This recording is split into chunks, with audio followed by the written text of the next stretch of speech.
తండ్రి అయిన దేవునికి మహిమ కలుగును గాక. ప్రభును ప్రియ రక్షకుడైన యేసుక్రీస్తు నామంలో టీమ్ ఆఫ్ గాడ్ ఛానల్ వీక్షిస్తున్న ప్రియ సహోదరి సహోదరులందరికీ హృదయపూర్వకమైన వందనాలు తెలియజేసుకుంటున్నానండి.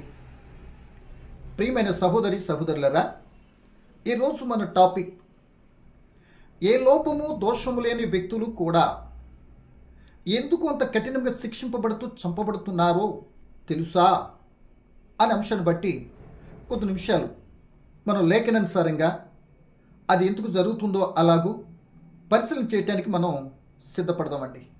మాట మహాజ్ఞాని అయిన సొలొమోను గారు మరి అన్నిటినీ పరిశీలించినటువంటి సందర్భంలో ఆయనకి ఇదే విషయాన్ని ఆయనకి కనబడిందట. ఆ మాట ఏంటో చదువుకొని అది ఆయన చెప్పిన తర్వాత అది ఎక్కడ అమలు జరుగుతూ ఉన్నది గ్రహించుకుంటూ ముందుకెళ్ళటానికి ప్రయత్నించారు. చూడండి, ప్రసంగి 3వ అధ్యాయం 16వ వచనాన్ని నేను చదువుతున్నానండి. ప్రసంగి 3:16 ఏమనుంది? మరియు లోకమునందు విమర్శ స్థానమున దుర్మార్గత జరుగుటయు, న్యాయం ఉండవలసిన స్థానమున దుర్మార్గత జరుగుటయు నాకు కనబడెను. ఆయన పరిశీలన చేస్తుంటే కనబడిన స్థితి, విమర్శించవలసినటువంటి విధానంలో ఆ విమర్శకులు దుర్మార్గతంగా విమర్శిస్తున్నారట.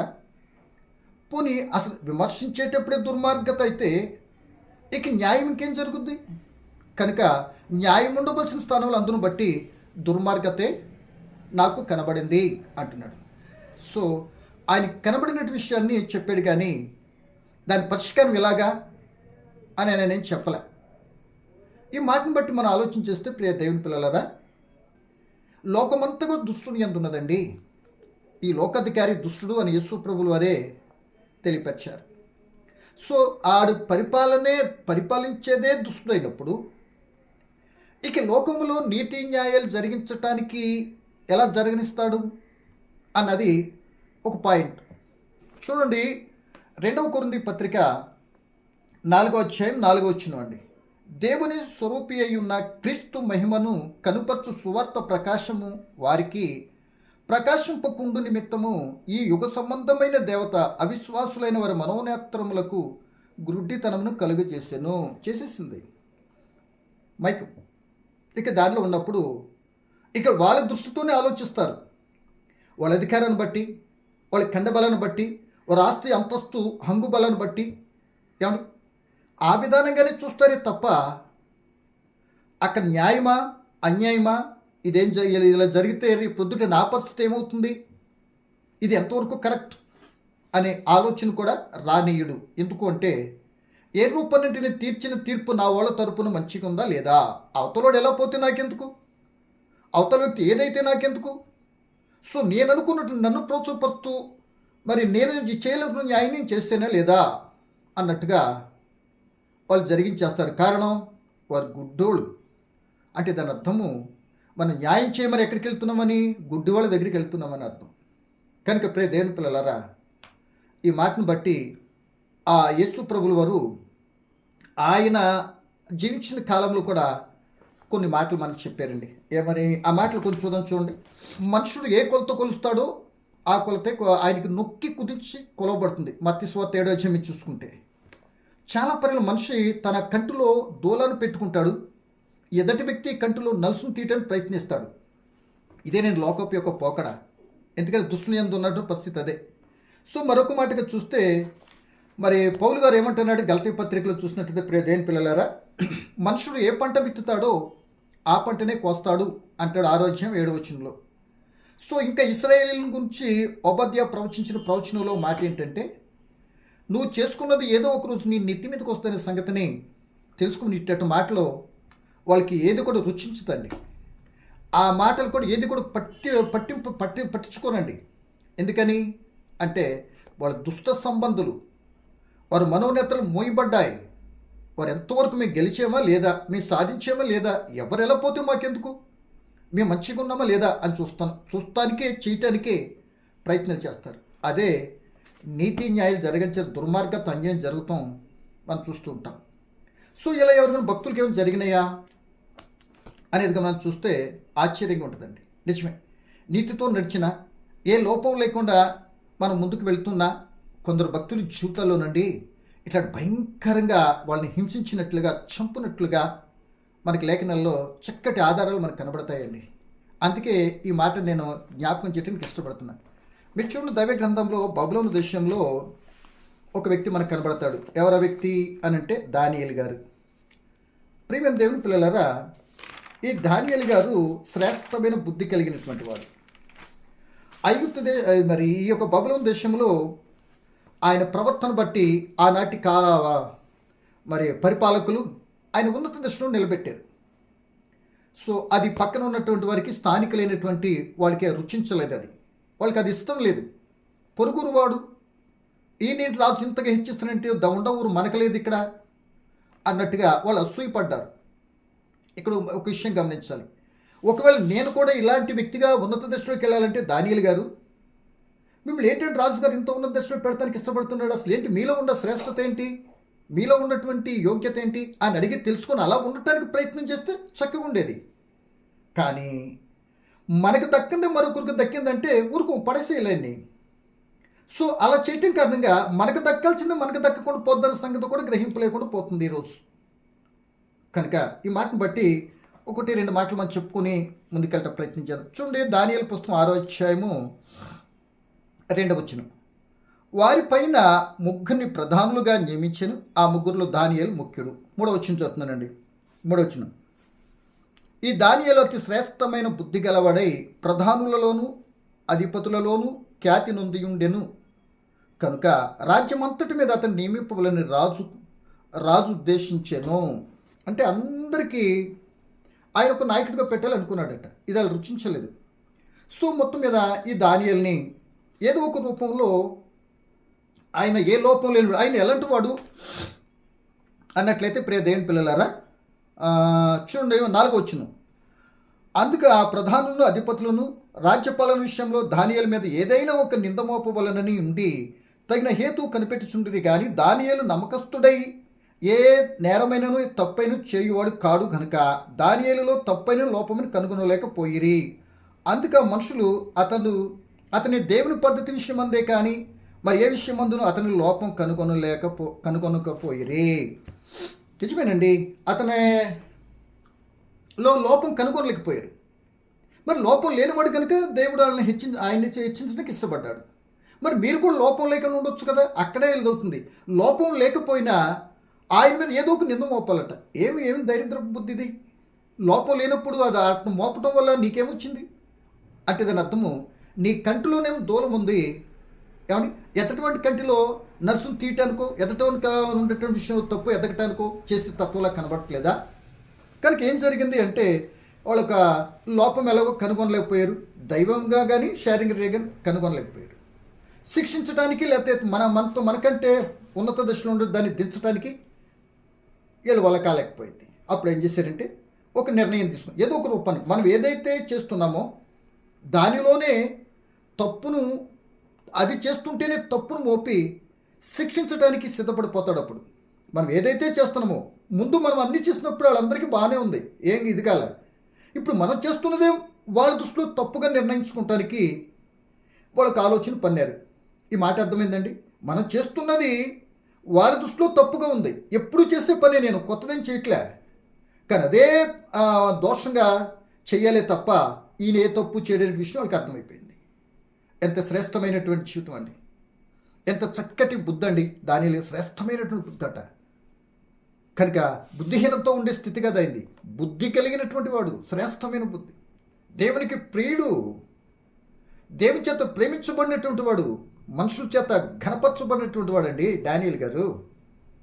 కనుక మొత్తం మీద ఒక ఆలోచన చేసి 30 దినాల వరకు ఏ యొక్క దేవుని దగ్గర మీరు మరి పూజలు కానీ మనవులు కానీ చేసుకోనకూడదు. మనం ఏదైనా కావాలి, ఏదైనా పొందాలి అన్నా రాజుతోనే చెప్పాలి, రాజు దగ్గరే పరిష్కరించుకోవాలి అని జీవో తెచ్చారు. మొత్తం మీద రాజు స్టాంప్ వేసాడు, జీవో పాస్ అయిపోయింది. ఏం చేయకూడదు 30 దినాల వరకు. కానీ ఈయన రోజుకి 3 సార్లు ప్రార్థన చేయకపోతే ఉండలేడు. ఈయన శాసనం వచ్చేసిందని తెలుసు. ఆ శాసనం కానీ ధిక్కరిస్తే తీసుకెళ్లి సింహాల బోన్లో పడేయటమే, అదొకటే శిక్ష. శాసనాన్ని పెట్టారు, శిక్షను కూడా పక్కన పెట్టారు. ఈయనకి తెలిసిపోయి ఈయన ఉన్నాడు కదా, కనుక ఆయన వెళ్ళిపోయి ఏం చేస్తున్నాడు? 10వ వచనం, ఇట్టి శాసనము సంతకము చేయబడిన దానియేలు తెలుసుకొని నన్ను అతడు తన ఇంటికి వెళ్ళి యథాప్రకారంగా అనుదినం ముమ్మారు మోకాళ్ళలోని తన ఇంటి పైగది కిటికీలు ఇస్లేం తట్టునకు తెరవబడి ఉండగా తన దేవునికి ప్రార్థన చేయొచ్చు, ఆయన స్తుతించుచు వచ్చాను. దొరికిపోయాడు. చేయొద్దంటే చేశాడు.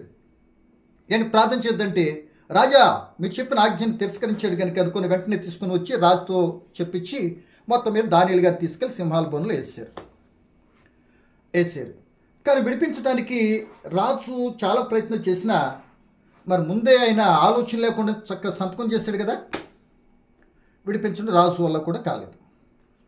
అలా ఆ తెల్లవారేటప్పటికి ఆ రాత్రంతా కూడా తనకున్నటువంటి వినోదాలన్నీ కూడా ఆపేసుకున్నాడు, నిద్ర పట్టలేదు. పొద్దుటే వచ్చి ఆయన ఏం మాట్లాడుతున్నాడంటే, ప్రియ దేవుని పిల్లలారా ఒక మాట మనం చూడండి.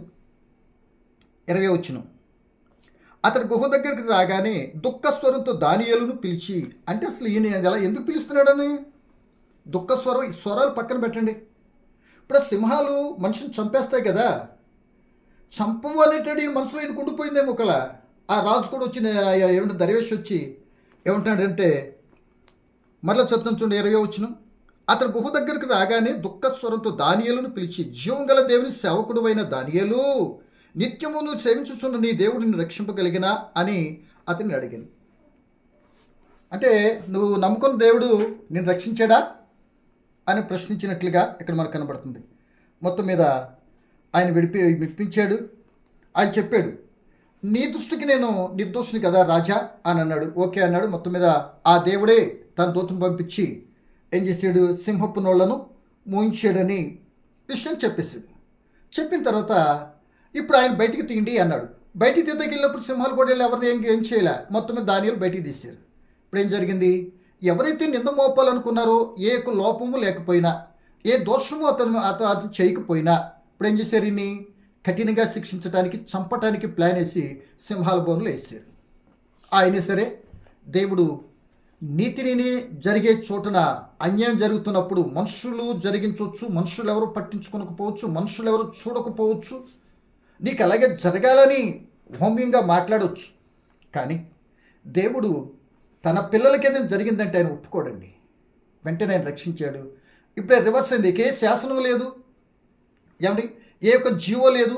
వెంటనే దానియేలు సింహపు బోన్లో వేసినటువంటి వాళ్ళు ఎవరు అన్నారు కానీ పలానా అని వచ్చేసారు. వారిని, వారి పిల్లల్ని, వారి భార్యలు అందరూ తీసుకెళ్ళి ఏం చేశారు, సింహాల బోన్లో వేసారు. ఏం జరిగిందంటే అవి వారికి ఆ యొక్క గుహలోకి రాగానే కరా ఆ బైకులన్నిటితో సహా నమిలేసిందంట. చూసారా ప్రియులారా, నీతిమంతుడిని చంపాలి అని అనుకుని ఇంత ప్లాన్ చేసినందుకు ఇంత కఠినమైన ప్రాణపాయం తెచ్చుకున్నారు. అంటే వాళ్ళు చేసుకున్నది ఏమేమి తెలుసో, వాళ్ళ నెత్తి మీదకి వచ్చింది. ఉపాధ్యాయ చెప్పిన మాటగా, ఉపాధ్యాయ 1:15 చెప్తున్న ఈ మాట వారు చేసుకున్నది వాళ్ళ నెత్తి మీదకి వచ్చింది. ఏమండి, ఎట్టి కొలత కొలిసిరా కొలతతోనే మరలా వాళ్ళు కొలిపించుకున్నారు. ఏ పంట విత్తారో ఆ పంట వాళ్ళ నెత్తి మీదకి వచ్చింది. ఈరోజు ఇటు విషయాలు మనకు అర్థమైతే, ఈ భావన కానీ మనం గ్రహిస్తే, మనం మాట్లాడే మాట కానీ, తీర్చే తీర్పు కానీ, చేసే పనులు కానీ, ఇతరులను చూపెట్టేటువంటి వక్ర క్రియలు కానీ చేయగలుగుతామా? ఎంతవరకు ఒకసారి ఆలోచించేయండి. ఎక్కడి నుండి అయినా మార్పును మార్చుకుందాం, మారదాం అని ప్రభుని బట్టి నేనైతే జ్ఞాపకం చేస్తున్నా. సో రెండో మాట, ఇంకో మాటగా చెప్తానికి ఇష్టపడుతున్నానండి. చూడండి, ఇశ్రాయేలు పరిపాలిస్తున్నటువంటి అహాబు రాజు ఏంటండి, ఇశ్రాయేలు పరిపాలిస్తున్న అహాబు రాజు నాబోతు ద్రాక్ష తోట, ఆ అహాబు రాజు కోటను ఆనుకొని ఉండేటప్పటికీ ఒక ఆలోచన కలిగింది ఆయనకి. అడిగాడు, అయ్యా నాబోతు గారు, నా యొక్క భవంతుని ఆనుకొని ఉంది కనుక నీ ద్రాక్ష తోట నాకు ఇవ్వండి అన్నాడు. అయ్యా ఇవ్వనాడు, నా పిత్రార్జితం ఇవ్వటం కుదరదండి అన్నాడు. రాజు అడిగితే ఆ వ్యక్తి నాబోతు ఇవ్వలే, అంతే, అది మా పిత్రార్జితం ఇవ్వటం కుదరదండి అన్నట్టుగా చెప్పాడు. దీంట్లో తప్పేమనుందా? లేదుగా. సో వెంటనే మూత ముడుచుకొని కూర్చున్నప్పటికి అక్క వచ్చింది కదా, యెజబెల్ అంటే అహాబు రాజు గారి భార్య.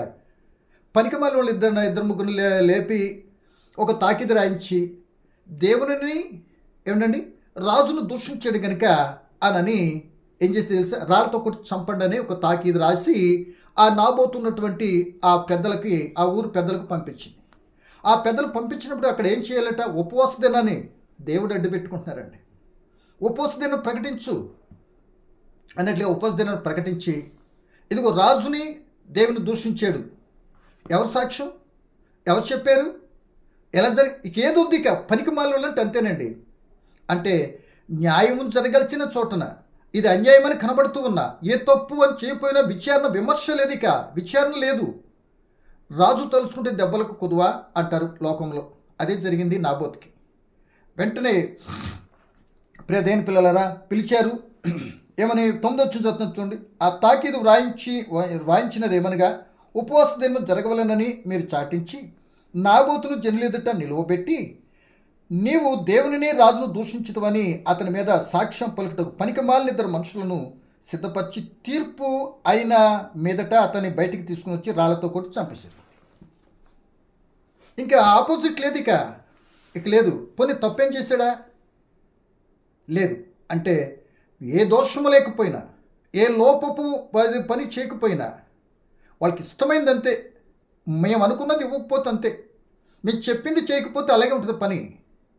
మేము అన్నామంటే అంతే. మా అధికారం ఉంది, మాకు ఒక శక్తి ఉంది, మా కుటుంబ బలం ఉంది, ఖండ బలం ఉంది, ఆస్తి బలం ఉంది, హంగు బలం ఉంది అంటారు కదా. ఇలాంటివి ఉన్నప్పుడు వాళ్ళు మాట్లాడేటటువంటి మాటలు కానీ, ఆ పలదింపు, ఆ అతిశయం, ఆ గర్వం ఎంత ఉంటుందో చాలామంది లోకంలో నేను చూసానండి. సో ఇక్కడ కూడా అలాగే కనపడు. అధికారం ఉంది కదా అనుకొని ఆ యొక్క రాజును పక్కన పెట్టింది. పోనీ అధికారం ఉందనుకొని న్యాయ సమితికి ఉపయోగించేటటువంటి విధానం చేసిందా? లేదు. అసలు రాజు అధికారం తీసుకోవటమే మొదటి తప్పు.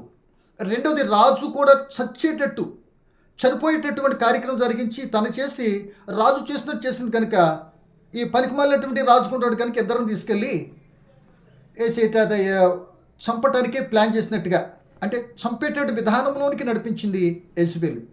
వెంటనే మొత్తం రాళ్లతో కూడా చంపేశారు. ఏమండి, ఆ నాబోతు కుటుంబము, ఆయన పిల్లలు, భార్య, వీళ్ళందరూ ఎంత ఏడ్చుంటారు. వాళ్ళని ఎవరు పట్టించుకున్నారు? ఆ గ్రామ పెద్దలే కదా. ఇలాంటి పనికి వచ్చింది, పనికిమాల వాళ్ళని రాయబడింది అక్కడ. వాళ్ళే కదా. ఎవరన్నా వాళ్ళని ఆశ్రయించారా? ఎవరన్నా వాళ్ళకి జాలి చూపారా?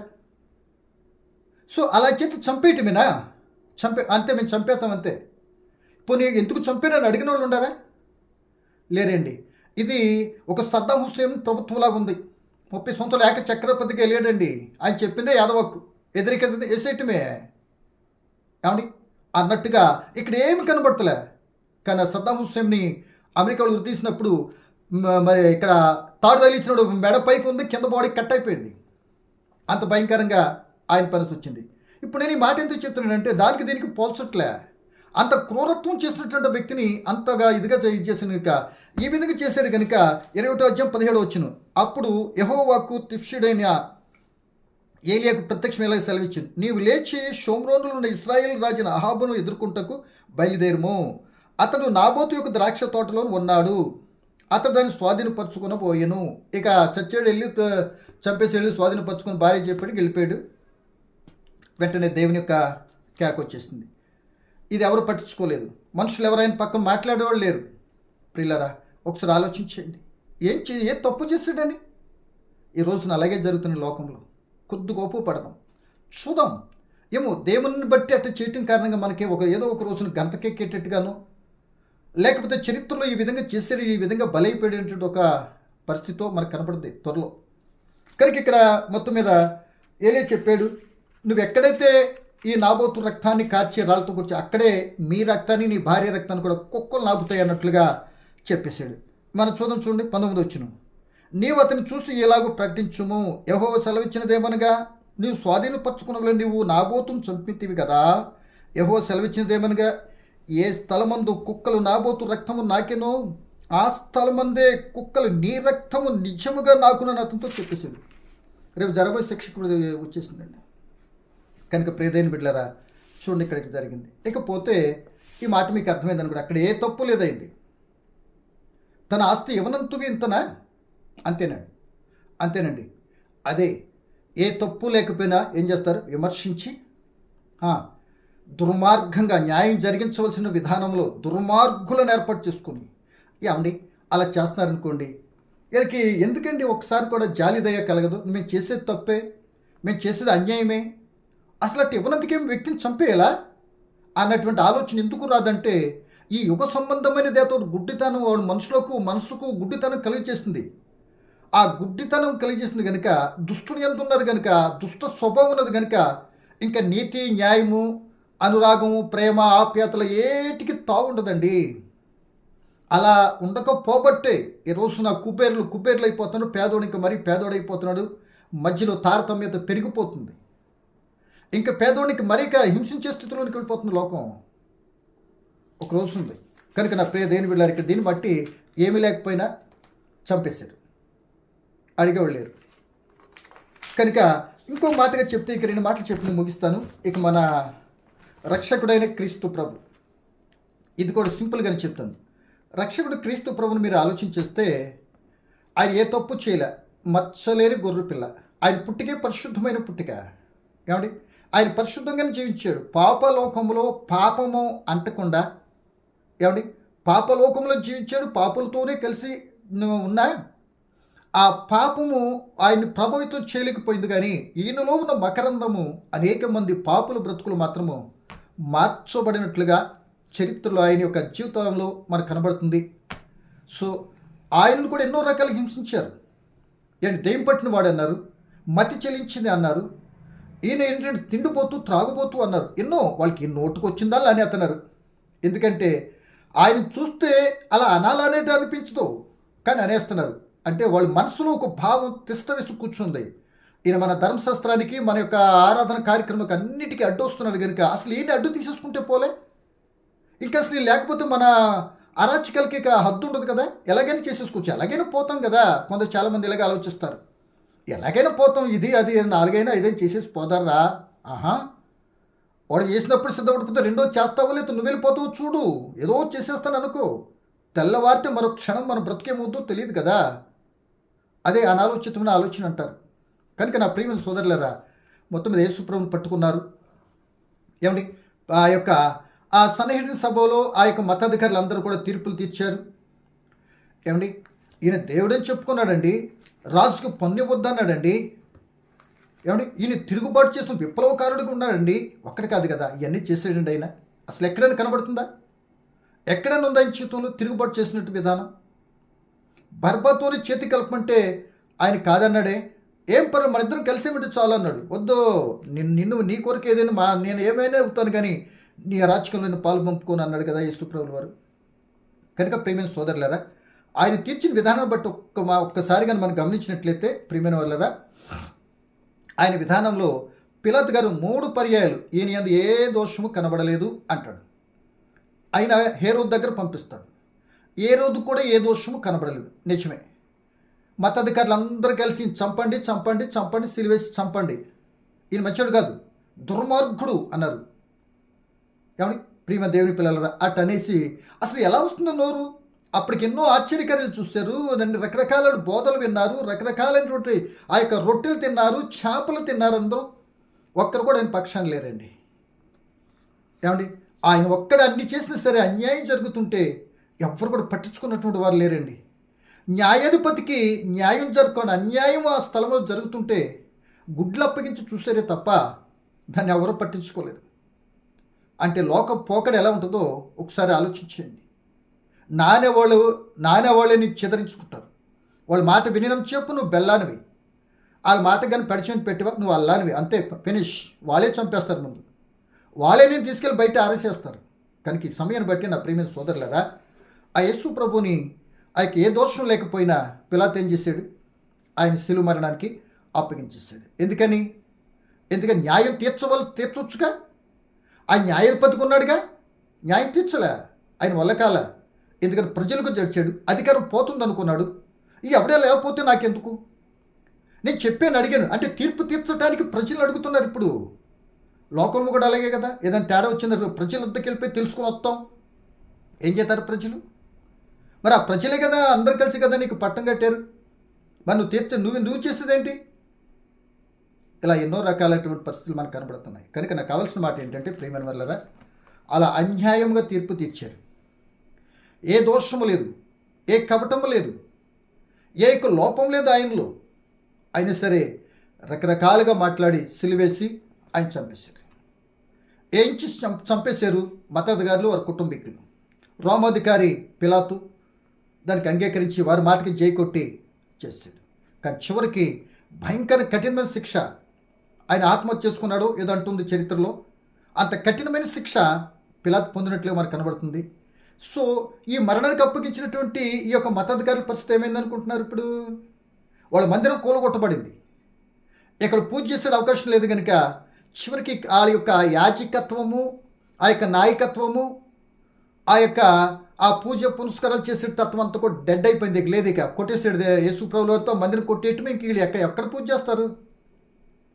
కనుక ఇప్పుడు యేసు ప్రభువు మార్చినటువంటి జీవో ఏంటంటే పేతురుపత్రి 2:9 మీరే యాజకులు, మీరే రాజులు, మీ ద్వారానే, అంటే సంఘముకు ఉన్నటువంటి మీరే, సంఘంకి వచ్చిన మీరే యాజకులు, మీరే రాజులు, మీ ద్వారానే ప్రపంచానికి సువార్త ప్రకటించాలి, జ్ఞానం ప్రకటించాలి. జ్ఞానం అనగా ఆ యేసును ప్రకటించాలి అని అక్కడితో ఏమైంది? ప్రధాన యాజకత్వం పోయింది. ఆ ప్రధాన యాజకుడు ఆ స్థలంలోకి యేసు వచ్చేసాడు. కనుక దేవుని పిల్లలరా ఆలోచించండి, ఏ తప్పు లేకపోయినా యేసు నుంచి చేశారు. ఈరోజు నీకు, నాకు, మనకు కూడా నేనైతే ఇలాంటి ఎన్నో అనుభవించాను. స్టిల్ ఇప్పుడైతే అనుభవిస్తూనే ఉన్నా. దేవుడు ఏం చేయగలిగితే ఆయన చిత్తం ఏం జరగనే ఉన్నదో ఆయనకు అప్పగించుకున్నాం. సో ఈ మాటను బట్టి నా ప్రియమైన సోదరులరా, మనం ఎన్నో చూస్తున్నాం. గ్రామాల్లో అనేక రకాలైన మనుషుల మధ్యన, రకరకాలైన సిటీల్లో కూడా ఎన్నో మనం చూస్తున్నాం. కనుక ఈ సమయంలో దేవుని పిల్లలరా ఒక్కటిగా మనం ఆలోచించేసి ముగించుకున్న సిద్ధపడదాం. సమయాన్ని బట్టి ప్రియమైన వాళ్ళరా, దేవుని వాక్యము ఈ విధంగా ఏం చెప్తుంది? దుర్మార్గత, న్యాయం ఉండవలసిన స్థానం దుర్మార్గత ఉంటుందని చెప్తుంది. అలాగే అనేక స్థలాలు ఉంటుంది. కనుక ఆయన నమ్మిన మనకు కూడా ఇదే సంఘటన జరుగుతూ ఉంటాయి. ఏమండి, ఆయన నమ్మిన మనకు కూడా ఇట్టటి జరిగితే కనుక ఆ యేసుని, ఆ వ్యక్తులను తప్పించినటువంటి దేవుడు నిన్ను, నన్ను కూడా తప్పిస్తాడు. కొద్దిపాటు ఓపిక, సమన్వయం పాటిస్తే తప్పనిసరిగా ఒక రోజున విజయం పొందే అవకాశం తప్పనిసరిగా దక్కుతుంది. కనుక ఇంక చెప్పడానికి ఎన్నో విషయాలు ఉండా, కాలాతీతమైంది. కనుక సోదరులారా ఒకటి మాత్రం గమనించండి, ఏ లోపము, దోషము లేకపోయినా హింసించబడుతున్నారు, శిక్షింపబడుతున్నారు. కారణం దుష్టుని యందున్న లోకములోండి వేరే నీతి న్యాయం జరిగించటమే దుష్టులకు ఇష్టం లేదు. కనుక వాటి నుండి నిన్ను ఏదో తప్పు మోపించి, ఏదో ఆ తప్పులోనికి లాగేసి, ఎవరి ద్వారా అయితే నువ్వు నీతి న్యాయాలు అనుసరిస్తున్నావు ఆయన ద్వారా నేను కొట్టించి నెమ్మదిలేని పరిస్థితి చేయడానికి ఎన్నో కార్యాలు దుష్టు చేస్తున్నాడు. కనుక మనలో ఉన్నటువంటి దుష్టుని, లోకాన్ని, మరణం జయించినవాడు కనుక ధైర్యంగా ఉండి ఆయన చిత్తానుసారంగా మరి పరిస్థితులు చూస్తూ ఉన్నప్పుడు కంగారు పడిపోకుండా, ఒక రోజు ఉంది న్యాయ తీర్పు, ఒక రోజు ఉంది. ఇది ఈ లోకము దీని ఆశ గతించిపోద్ది. ఈ లోకపు తీరు దుష్టుని యందు ఇలాగే జరుగుతాయి. ఒక రోజున సర్వము న్యాయం తీర్చగలిగిన న్యాయాధిపతి ముందు నిలబడే ఒక టైం ఉంది. కనుక వీటిని చూసి ఇంకెప్పుడో అనుకొని కృంగిపోకుండా కొద్దిగా ఓపు పడదాం, సమన్వయం చూద్దాం, దేవుడికి అప్పచెప్దాం. అటువంటి కృప, అటువంటి ఆత్మ తోడుపు ఆలోచన ఇవ్వాలని కోరుకుంటూ ఈ మాట ముగిస్తున్నాం. పరమ తండ్రి మీకు వందనాలు. వినని బిడ్డలు మమ్మల్ని అందరినీ దీవించండి. ఎదురవుతున్న ప్రతి కష్టాలు, పరిస్థితుల్లో కూడా మాకు న్యాయం జరగలేదని కంగారు పడే కంటే మీ చిత్తానికి అప్పగించి, మీరు న్యాయాధిపతి కనుక మీ న్యాయం కొరకు ఎదురు చూస్తూ సాగిపోయే కృప నీ పిల్లలు మాకు అందరికీ ప్రసాదించి మీరు మహిమ పొందమని క్రీస్తు యేసు నామమున ప్రార్థన అడిగి వేడుకుంటున్నాను తండ్రి. ఆమేన్.